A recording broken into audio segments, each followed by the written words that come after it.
Et si un astéroïde faisait disparaître la civilisation humaine? Voilà le titre très accrocheur, publié il y a quelques jours par un quotidien britannique. La date de la catastrophe est même fixée, le 29 avril, d'après le journal. Nous avons vérifié. Le tabloïd Daily Express a réussi à embraser les réseaux sociaux. Son article sur un astéroïde qui menacerait notre planète a été partagé des milliers de fois, avec des commentaires souvent inquiets, comme cet internaute qui s'alarme. Un astéroïde de 4 km peut éventuellement toucher la Terre fin avril, selon la NASA. Cet autre utilisateur de Twitter ironise. En avril, un astéroïde finira le travail du Covid-19. Alors faut-il vraiment s'inquiéter? Oui, un objet céleste est bien en train de se rapprocher de la Terre. La NASA le connaît depuis 20 ans, elle lui a même donné un nom, 1998 OR2.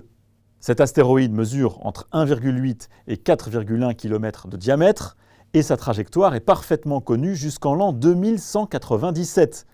En l'occurrence, le 29 avril prochain, cet astéroïde passera tout près de notre planète, enfin tout près d'un point de vue astronomique. Il va passer effectivement près de la Terre, à 6 millions de kilomètres, mais il ne pose aucun risque, puisque sur ce type d'échelle de temps relativement courte, on sait calculer précisément la trajectoire de ces objets et donc prédire exactement où ils vont passer.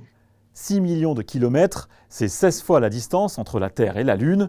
Cet astéroïde n'a donc aucune chance de s'écraser sur notre planète. La civilisation humaine ne disparaîtra pas fin avril. Ce qui semble inquiétant, c'est que cet astéroïde a été classé officiellement comme potentiellement dangereux. Une classification automatique dès qu'un objet céleste passe à moins de 7,5 millions de kilomètres de la Terre, ce qui laisse quand même une bonne marge. Ça veut simplement dire qu'on surveille en particulier ces astéroïdes. On le sait, il n'y en a aucun qui représente un danger réel pour la Terre pour au moins le siècle à venir. Alors pourquoi est-ce qu'on continue de les observer, et en particulier eux? Eh bien, tout simplement parce que dans le système solaire, ces astéroïdes peuvent éventuellement passer à côté d'un autre corps, d'une planète par exemple, comme Mars ou comme Jupiter, qui peut éventuellement légèrement dévier leur trajectoire, et d'un astéroïde potentiellement dangereux, on peut arriver à un astéroïde qui, un jour, serait réellement dangereux. En l'occurrence, des dizaines d'autres astéroïdes connus sont classés dans la même catégorie. Aucun ne touchera la Terre dans les 100 prochaines années. Au-delà, il y a une incertitude dans les calculs, comme pour le temps en météorologie. Il existe encore deux incertitudes. La trajectoire des gros astéroïdes est incertaine à très long terme, et les petits astéroïdes ne sont pas encore tous recensés. Or, les objets célestes de moins d'1 kilomètre et de plus de 140 mètres de diamètre sont considérés comme pouvant engendrer une catastrophe régionale s'ils s'écrasent sur Terre. La civilisation n'est pas menacée dans son ensemble, mais un continent peut-être.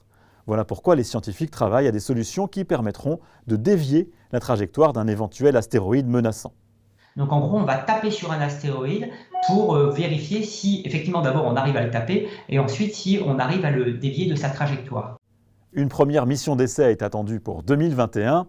En attendant, méfiez-vous des titres un peu trop racoleurs de certains articles.